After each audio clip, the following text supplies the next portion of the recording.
دوستوں آج ہم اکاؤنٹنگ سینس پہ بات کریں گے اور یہ اس کا تعلق براہ راست کسی پچھلی ویڈیو سے نہیں ہے، لیکن اکاؤنٹنگ کے اسٹوڈنٹس کی چند بنیادی نوعیت کی باتیں جو ایک اکاؤنٹنگ کے اسٹوڈنٹس کو پتہ ہونا چاہیے۔ ایک تو آپ نے اکثر دیکھا ہوگا کہ جب بھی ہم کوئی اماؤنٹ یا نمبرز لکھتے ہیں تو اس میں کوما لگاتے ہیں، اور کوما لگانے کے لیے 2-3 اسٹریمز جو ہے آپ کے سامنے جو ہے میں رکھ رہا ہوں۔ مثال کے طور پہ بعض دفعہ آپ کو کوما اس ترتیب سے لگا ہوا نظر آتا ہے، اور بعض نمبرز میں آپ کو کوما جو ہے وہ اس ترتیب سے لکھا ہوا نظر آئے گا۔ دیکھا جائے تو اماؤنٹ جو ہے یہ دونوں ایک ہی ہیں، یہ بھی 1 ملین ہے یعنی کہ 10 لاکھ روپے، اور یہ بھی 1 ملین ہے یعنی کہ 10 لاکھ روپے، لیکن یہ جو اسٹریم ہے کوما لگانے کی کہ جس میں ہم شروع میں 3 ڈیجٹ کے بعد کوما لگاتے ہیں اور اس کے بعد ہر 2 ڈیجٹ کے بعد کوما لگاتے ہیں، یہ ہمارا جو ہے اردو سسٹم ہے۔ مجھے نہیں پتہ کہ اس کی روٹس عربک میں ہے یا پرشین میں ہے، لیکن ہم جب جو ہے ہمارے نظام کو فالو کر رہے ہوں اور اس میں ہم شو کرنا چاہیں تو ہم جو ہے اس میں شروع میں 3 ڈیجٹ کے بعد یعنی کہ 1000 پہ کوما، اور اس کے بعد ہر 2 ڈیجٹ کے بعد جو ہمیں بتاتا ہے کہ یہ لاکھ ہے، کروڑ ہے یا ارب ہے۔ مثال کے طور پہ اگر ہم صرف یہ لکھتے تو یہ اصل میں ہوتا ہمارے پاس کہ یہ جو ہے 10 لاکھ تھا، لیکن یہ اب جو ہے 56 کروڑ روپے ہے۔ اکائی دے، سینکڑا، ہزار، 10,000، لاکھ، 10 لاکھ، کروڑ، 10 کروڑ۔ تو اگر کروڑ اور لاکھ اور ارب میں ہمیں بتانا ہو تو ہم اس اسکیم کو یوز کرتے ہیں، اور اگر ہمیں انگریزی سسٹم کو فالو کرنا ہو، ہمیں ملین اور بلینس میں بتانا ہو تو پھر ہم ہر 3 ڈیجٹ کے بعد کوما لگاتے ہیں۔ اس میں اگر 56 ہوگا تو اس میں مزید کوئی کوما نہیں آئے گا، بلکہ اس سے پہلے پھر کوما آئے گا اگر ارب کے اندر، بلینس کے اندر بات ہو رہی ہے۔ سمجھنے کی بات یہ ہے کہ ہم ان دونوں میں سے جو بھی اسکیم فالو کریں اس اسکیم میں ہمیں جو ہے وہ کنسسٹنٹ رہنا ہوتا ہے، تاکہ جو ہے ہم جو ہے وہ بار بار اپنی اسکیمز کو جو ہے وہ چینج نہ کریں۔ یعنی اگر ہم نے ایک جگہ پہ جو ہے وہ اس کسی ایک ڈاکیومنٹ کے اندر اس اسکیم کو فالو کیا ہے تو پھر ہمیں اسی اسکیم کو فالو کرنا پڑے گا، اور اگر ہم نے اس اسکیم کو فالو کیا ہے تو پھر ہمیں اسی اسکیم پہ رہنا چاہیے۔ دوسری اہم بات جو ہے وہ اکاؤنٹنگ سینس کے اندر جو اکاؤنٹنگ کے اسٹوڈنٹس کو پتہ ہونا چاہیے وہ یہ کہ اگر وہ کسی لسٹ میں نمبرز لکھ رہے ہیں، مثال کے طور پہ اگر میں یہ نمبرز لکھ رہا ہوں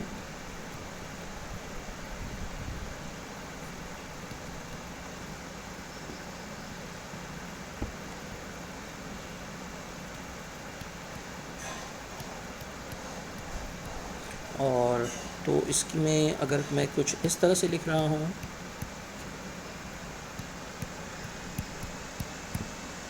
تو یہ ایک اچھی آبجیکٹو شکل نہیں ہے نمبرز لکھنے کی، لسٹ میں نمبرز لکھنے کی، کیونکہ اس میں اگر ہم جمع تفریق یا آگے کوئی بھی آپریشن کریں گے تو اس کو کرنے میں تکلیف یا پریشانی پیش آ سکتی ہے۔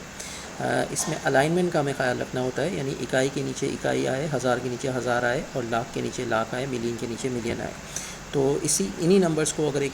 اکاؤنٹنگ اسٹوڈنٹ ایک صحیح طور پہ لکھنا چاہے تو وہ کچھ اس طرح سے لکھے گا۔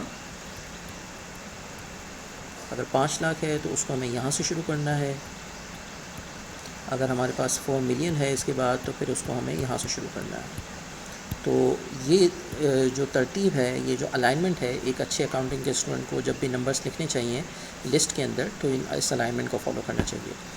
تیسری امپورٹنٹ چیز جو ہے وہ کلوزنگ کی ہے کہ ہم جب بھی کوئی فیگرز لکھتے ہیں، جب کہ اسپیشلی وہ کسی پیسوں کی بات ہو رہی ہو، رقم کی بات ہو رہی ہو، تو ہم اس کو کلوز بھی کرتے ہیں۔ مثال کے طور پہ اگر میں یہ لکھنا چاہوں کہ ریسیوڈ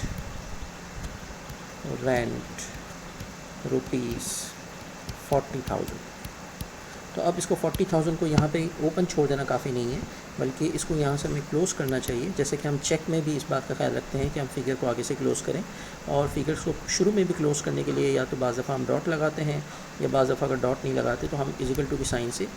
اس کے شروع میں بھی فگر کو کلوز کر رہے ہوتے ہیں۔ یہ اس لیے کیا جاتا ہے تاکہ بعد میں کوئی اس کو مس یوز کرتے ہوئے جو ہے وہ اس میں آگے کوئی دوسرا زیرو بڑھا کے اس کو آگے نہ بڑھا لے۔ اور اسی کے ساتھ ایک چوتھا اصول بھی وابستہ ہے کہ جب بھی آپ اماؤنٹ لکھ رہے ہوں کہیں اور وہ اماؤنٹ پیسوں کا ہو تو اس کے ساتھ آپ نے اس کو ان ورڈز بھی لکھنا ہوتا ہے، جس طرح کہ ہم چیک میں بھی لکھتے ہیں کہ روپیز فار ایگزامپل 40,000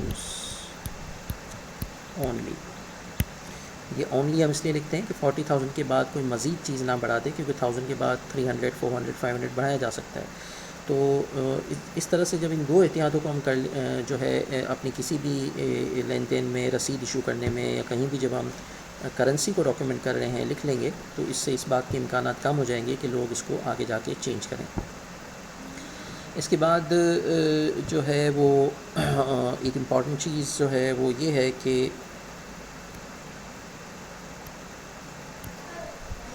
اگر ہم سائن کر رہے ہیں کسی ڈاکیومنٹ کو، عموماً سائن کرنے کی ضرورت اس وقت پیش آتی ہے کہ جب آپ کسی کو کوئی رسید ایشو کر رہے ہوں، کسی کانٹریکٹ پہ سائن کر رہے ہوں،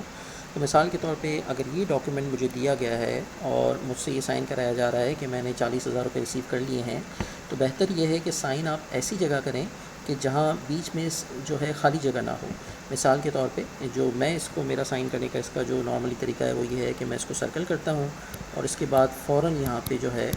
وہ سائن کر لیتا ہوں۔ اس کے بعد کچھ لوگ یہاں سائن کرتے ہیں، کچھ لوگ یہاں سائن کرتے ہیں، بیچ میں بلینک جگہ کو چھوڑنا مناسب نہیں ہے سائن کرتے وقت، کیونکہ اس بات کا اندیشہ ہے کہ اگر کسی کی نیت خراب ہوئی تو اس بلینک جگہ کو یوز کرتے ہوئے اس کے اندر بعد میں کوئی ایسی چیز انڈکٹ کر دے کہ جو آپ کے مفادات کو نقصان پہنچائے۔ اس کے علاوہ جو ہے ایک اور امپورٹنٹ چیز جو مالیاتی لین دین کے ڈاکیومنٹس کے اندر کی جاتی ہے، اسپیشلی